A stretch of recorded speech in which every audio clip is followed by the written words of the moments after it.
यावत्कालं यदन्नं वै भुक्त्वा श्रवणमेधते तावत् कृतस्य पुण्यस्य त्वरधं दातुर्न संशयः।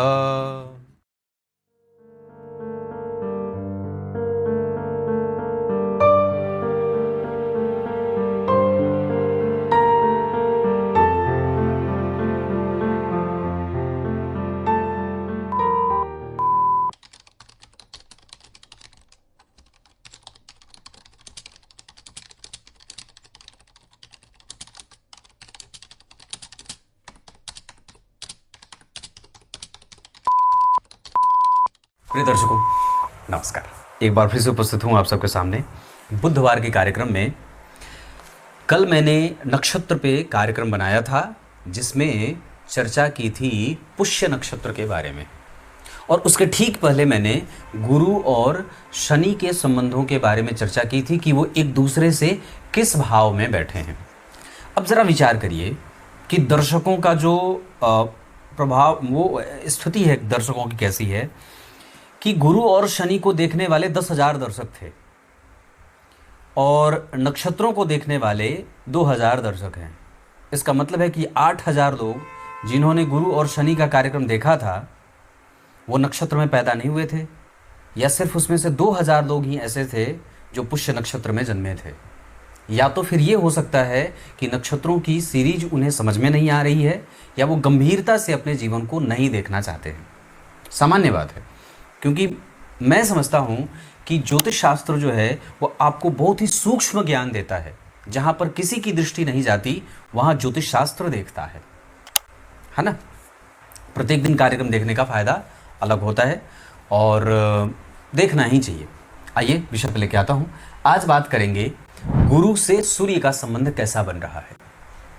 ये दोनों ग्रह जब केंद्र में हो ना, ऐसे तो बताऊँगा आगे किस भाव में बैठे हैं। गुरु से दूसरे, सूर्य से दूसरे, सूर्य से तीसरे, सूर्य से चौथे, सूर्य से पांचवें, सूर्य से छठवें, गुरु से दूसरे सूर्य, गुरु से तीसरे, ऐसे करके है ना। ये दोनों ग्रह द्विद्वादश तीसरे बैठे हैं या एकादश में बैठे हैं। सूर्य से चौथे गुरु बैठे हैं या गुरु से 10वें सूर्य बैठे हैं। सूर्य से 5वें गुरु बैठे हैं या गुरु से 9वें घर में सूर्य बैठे हैं। सूर्य से 6वें घर में गुरु बैठे हैं या गुरु से 8वें घर में सूर्य बैठे हैं। सूर्य से 7वें घर में गुरु बैठे हैं या गुरु से 7वें घर में ठीक आमने सामने बैठे हैं। सूर्य से 8वें भाव में गुरु बैठे हैं या गुरु से 6वें भाव में सूर्य बैठे हैं। सूर्य से 9वें भाव में गुरु बैठे हैं या गुरु से 5वें भाव में सूर्य बैठे हैं। सूर्य से 10वें स्थान में गुरु बैठे हैं या गुरु से 4थे स्थान में सूर्य बैठे हैं। सूर्य से एकादशवें स्थान में गुरु बैठे हैं या गुरु से तीसरे घर में सूर्य बैठे हैं। सूर्य से 12वें घर में गुरु बैठे हैं या गुरु से दूसरे घर में सूर्य बैठे हैं। इन सब का प्रभाव आज के कार्यक्रम में जानेंगे। कार्यक्रम के आरंभ में बोले गए श्लोक का अर्थ भी बताऊंगा जो शिव पुराण का है। पहले तो इन दोनों ग्रहों को समझते हैं। ये दोनों ग्रह ऐसे हैं ना कि ये व्यक्ति को विलक्षण बना देते हैं। हाँ, विलक्षण बना देते हैं, मतलब इतना गंभीर बना देते हैं, इतना शुद्ध बता देते हैं, इतना चैतन्य बना देते हैं, इतना श्रेष्ठ बना देते हैं। दार्शनिक, धार्मिक, प्रबुद्ध, दानी, श्रेणीबद्ध होकर के सबसे आगे चलने वाला, रिस्पॉन्सिबल और न्यायप्रिय, गलत और गंदी चीज़ों में लिप्त नहीं रहते हैं ये लोग, जिनकी कुंडली में गुरु और सूर्य दोनों बढ़िया बैठे हों। मैंने तो अपने लगभग कार्यक्रम में ये बात कही है कि जिस भी व्यक्ति की कुंडली के केंद्र में गुरु और सूर्य बैठे हों उस व्यक्ति का तो पिछला जन्म भी व्यवस्थित था और इस जन्म में भी उसको व्यवस्थाएं मिलने वाली हैं। ये बहुत उत्तम संबंध होता है। सूर्य जो हैं वो आपके आत्मा को गिरने नहीं देते हैं और गुरु जो हैं वो आपके सही और गलत का भेद आपको बताते हैं। सूर्य लक्ष्मी के कारक हैं और गुरु उस लक्ष्मी के व्यय के कारक हैं। धन कहाँ से कमाएंगे ये सूर्य बताएंगे और धन कहाँ व्यय होगा ये गुरु बताएंगे। गुरु ज्ञान है, गुरु सुख है, गुरु संतान है, गुरु पति हैं, गुरु स्वच्छ है, गुरु मोक्ष है, गुरु बेहतर है और गुरु भरा हुआ है संस्कारों से, परंपराओं से, संस्कृति से, सभ्यता से, चिरंजीवी है, गंभीर है, ज्ञानी है, खोजी है, न्यायप्रिय है, दार्शनिक है, चिंतन करने वाला है और सही मार्ग बताने वाला है।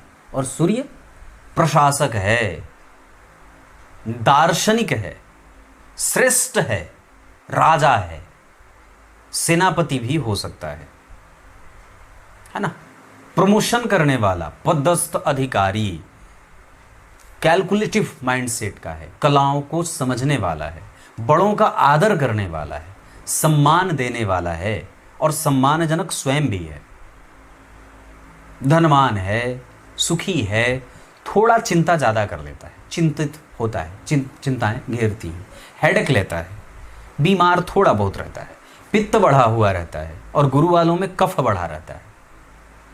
मजबूत हड्डियों के हैं सूर्य, शरीर जो है वो बिल्कुल बराबर है ऊपर से लेके नीचे तक, कमर थोड़ी पतली है, छाती चौड़ी है, भुजाएं बलिष्ठ हैं, हड्डियों में जान है और इसको तिकड़म पसंद नहीं है ना, वो छलावा उसको पसंद नहीं है सूर्य को, वो बिल्कुल जो है वो बिल्कुल सामने है। गुरु जो है वो सत्य में थोड़ी सी लोटपोट करते हैं, गिली हाथ से चुटकी से नमक पकड़ते हैं, वो किसी को सामने से ऐसे बोलते नहीं हैं, बोलते हैं चलो ठीक है, सबको समझाने का काम करते हैं, सबको साथ लेकर के चलने का काम करते हैं, अपने पद को भी किसी दूसरे को दे देने वाले होते हैं गुरु। पर सूर्य किसी को पद देगा नहीं, प्रधानमंत्री बनेगा, मुख्यमंत्री बनेगा, जहाँ भी रहेंगे ऊपर ही रहेंगे, समझौतावादी नहीं होते, सिद्धांतों से मर्म को समझने वाले हैं, बहुत छोटी बातों पे विश्वास नहीं होता सूर्य का, गंभीर बात है, मोटा है ना, और नियमबद्ध है, अपनी रिस्पॉन्सिबिलिटी को बहुत ही गंभीरता से निभाने वाले हैं सूर्यदेव। ये दोनों ग्रह की परिभाषा है।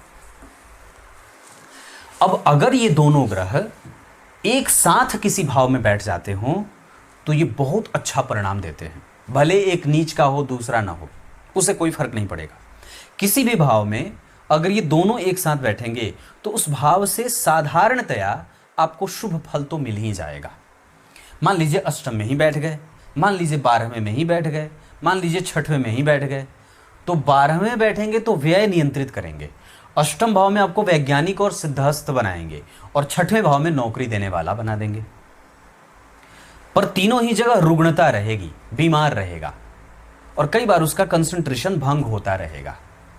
पर बाकी के अन्य भावों में जैसे नवम में, दशम में, एकादश में, लग्न, द्वितीय, तृतीय, चतुर्थ, पंचम, सप्तम, ये व्यक्ति को चरित्रवान बना देते हैं, मौलिकता का अध्ययन करने वाला बना देते हैं।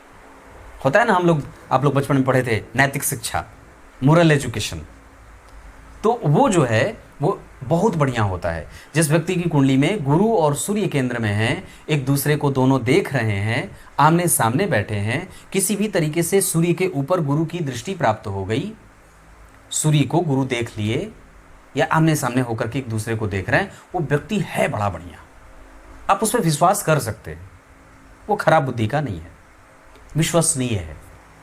तो ये एक जगह बैठते हैं तो कुछ ना कुछ अच्छे परिणाम जातक को दे जाते हैं। अब बात करते हैं कि सूर्य से दूसरे घर में अगर गुरु हो तो क्या है। सूर्य से 12वें भाव पे भी आएंगे, पर फिलहाल बात करते हैं कि सूर्य से दूसरे घर में गुरु बैठे हैं तो ये व्यक्ति को चिंताएं देते हैं, थोड़ा बहुत, थोड़ी उसको हेडेक रहती है, वो अपने धन कमाने को लेकर के चिंतित रहता है। धनवान होगा पर वो रोज दिन धन आएगा कि नहीं, आज धन आ गया कल आएगा कि नहीं, कल आ गया परसों आएगा कि नहीं, आगे कैसा चलने वाला है, जीवन कैसा बीतेगा, इन सभी चीज़ों पे उसको चिंताएं रहती हैं। और ये बेसिक है, इससे कोई गंभीर और डरने वाली बात नहीं है, पर ये स्वतः चिंताएं देते हैं। वहीं अगर सूर्य से तीसरे घर में गुरु बैठे हैं तो ये उतने अच्छे नहीं होते, पर सामान्यतया काफ़ी हद तक इससे व्यक्ति की दिनचर्या कम से कम ठीक रहती है। काफ़ी हद तक ये भी कह सकते हैं कि व्यक्ति का विवाह टूटता नहीं है, दाम्पत्य टूटता नहीं है, परेशान नहीं होता, उसके संबंध उसके समाज से अच्छे बने रहते हैं। धन यहाँ भी आपको मिल जाता है, चिंताएं यहाँ भी आपको थोड़ी बहुत रहती हैं, पर ये सुखदायक होता है, मतलब इतना इसका दुख नहीं मिलता, ऐसा ना। सूर्य से चौथे घर में गुरु विलक्षणता से जातक को सब कुछ देने वाले हैं। मतलब इसके सारे शुभ परिणाम मिल जाते हैं, दाम्पत्य का, परिवार का, नौकरी, संसाधन, भवन भूमि वाहन, सुख आदि। आप इसको चाहे जो भी जिस भी दृष्टिकोण से देखना चाहते हैं, सूर्य से चौथे घर के गुरु आपको सब कुछ देने वाला बना देते हैं। सूर्य से पंचम भाव के गुरु भी व्यक्ति को संतान, बुद्धि, ज्ञान, शिक्षा, सत्य असत्य को समझना, दार्शनिकता और उसकी पढ़ाई बहुत अच्छी रहती है। वो नौकरी भी कर लेता है, व्यापार भी कर लेता है, कई जगह से धन भी कमा लेगा, दर्शन भी बढ़िया है, दृष्टिकोण भी अच्छा है, ये सब बड़ा अच्छा है। पर सूर्य से छठवें भाव के गुरु अच्छे नहीं होते, ये कष्ट देते हैं। हाँ, हालांकि नौकरी और व्यापार में आपका कारोबार कम से कम ठीक रहता है, यहाँ भी आपको दाम्पत्य में दिक्कत गुरु नहीं होने देते। सूर्य से छठवें भाव में गुरु दाम्पत्य में दिक्कत नहीं होने देते, वो दाम्पत्य का सुख भोगवा देते हैं, विवाह टूटने नहीं देते। पर इतनी बात जरूर है कि उस व्यक्ति के ऊपर ऋण बढ़ जाता है, वो ऋणानुबंधन, ऋण के बंधनों से युक्त रहता है, ऋण रहता है, या कई बार उसके जीवन में परेशानी बनी रहती है, छोटी मोटी स्वास्थ्य से संबंधित परेशानी बनी रहती है। इसके साथ साथ यहाँ पे व्यक्ति अपने दुश्मनों से भी घिरा रहने के बाद भी उनके खिलाफ कोई मन में बुरा भाव नहीं रखता। वो दुश्मनों से भी मैत्री करना चाहता है, वो नहीं चाहता है कि कोई उसके शत्रु जीवन पर्यंत बना रहे, है ना। ये सूर्य से गुरु छठवें भाव में होते हैं तो ऐसा देते हैं। सातवें का प्रतियोग बड़ा अच्छा होता है, संतुलित होता है और श्रेष्ठ होता है। मतलब ये एक अच्छी बात है, व्यक्ति को कटुभाषी, कड़वा, सत्य और किसी भी तरीके से दार्शनिक हो जाता है। वो बहुत ज़्यादा माया में उलझता नहीं है ना, उसको चीज़ें बांध नहीं पाती हैं, प्रवृत्ति मूलक नहीं होता है, त्यागने की शक्ति रहती है, लाभ प्राप्त करेगा पर बहुत ज़्यादा लालची नहीं है, सिद्धांतों पे रह करके ही धन कमाना चाहता है, इधर उधर किसी का गला काट के धन नहीं कमाएगा, हिंसा वाली वृत्ति नहीं रहती है, किसी को दुख और ठेस नहीं पहुंचाना चाहता है। ऐसे है। सूर्य से आठवें घर में गुरु ये व्यक्ति को एक तरफा दिमाग लगाने वाला बना देते हैं। अब व्यक्ति जो है वो कंप्यूटर पे काम कर रहा है तो उसको ये ध्यान नहीं है कि इस दरवाजे पे किसी की दस्तक हो रही है ना। मतलब उसका जो कंसंट्रेशन है वो या तो कई बार नेगेटिव है या तो थोड़ा पॉजिटिव है या बहुत डीप है, बैलेंस्ड नहीं है। हमें इसको ध्यान रखना होगा। मतलब सूर्य से गुरु जब आठवें भाव में है तो हमें अपने गतिविधि पे ध्यान देना होगा। यहाँ पे उसकी दिक्कत नहीं होगी, यहाँ दिक्कत नहीं होगी, यहाँ बाकी किन्हीं भाव में भी गतिविधि कमज़ोर नहीं है। हम गलतियाँ कर सकते हैं, हमारा रिसर्च कमज़ोर ना हो, हमारी चिंतन की प्रक्रिया अटपटी ना हो, हम गलत मैत्री में ना जाते हों, गलत लोगों से इन्वेस्टमेंट गलत जगह पे ना करते हों, पूरा ध्यान मेरा काम पे नहीं है। सूर्य से गुरु आठवें भाव में ऐसा कराते हैं। सूर्य से गुरु आठवें भाव में आपको बार बार रिपीटिशन करने वाला बना देते हैं। एक ही गलती बार बार व्यक्ति से हो रही है, बार बार अपने अनुभवों का वो सुख प्राप्त नहीं कर पा रहा है, बार बार एक ही चीज़ को लेकर के वो डिस्ट्रैक्ट हो रहा है, गड़बड़ी है, मतलब खुद के ऊपर काम करना है।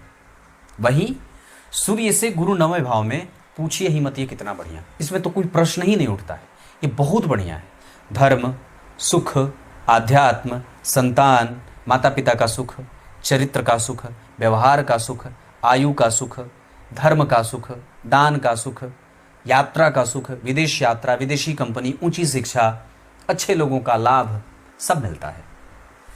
सूर्य से दशम स्थान में गुरु व्यक्ति को ईगोसेंट्रिक बना देते हैं। अब वो थोड़ा अहमवादी है नेचर में, उसके पास जो है उसको लगेगा कि किसी के पास ना हो, थोड़ा जलने की भावना भी आ जाती है, ईर्ष्यालु प्रवृत्ति, ऐसा वो देते हैं।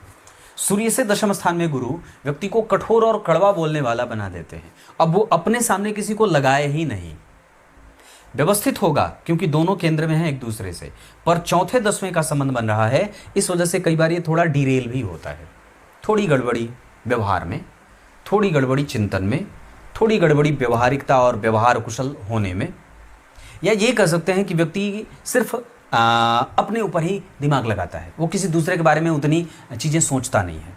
दार्शनिकता है पर इतने ऊंचे लेवल की कई बार हो जाती है कि उससे सामान्य व्यक्ति को लाभ ही नहीं होता है।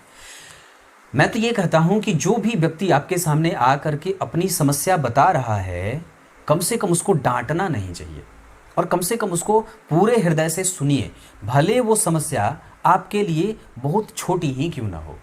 और कमज़ोर बुद्धि वाले, गरीब और मदद के योग्य व्यक्ति की तो समस्या और भी ज़्यादा सुननी चाहिए, क्योंकि वो कम से कम आपको उस योग्य तो समझ रहा है। इस कारण से तो यहाँ पे ऐसे ही प्रभाव सूर्य और गुरु दे रहे हैं।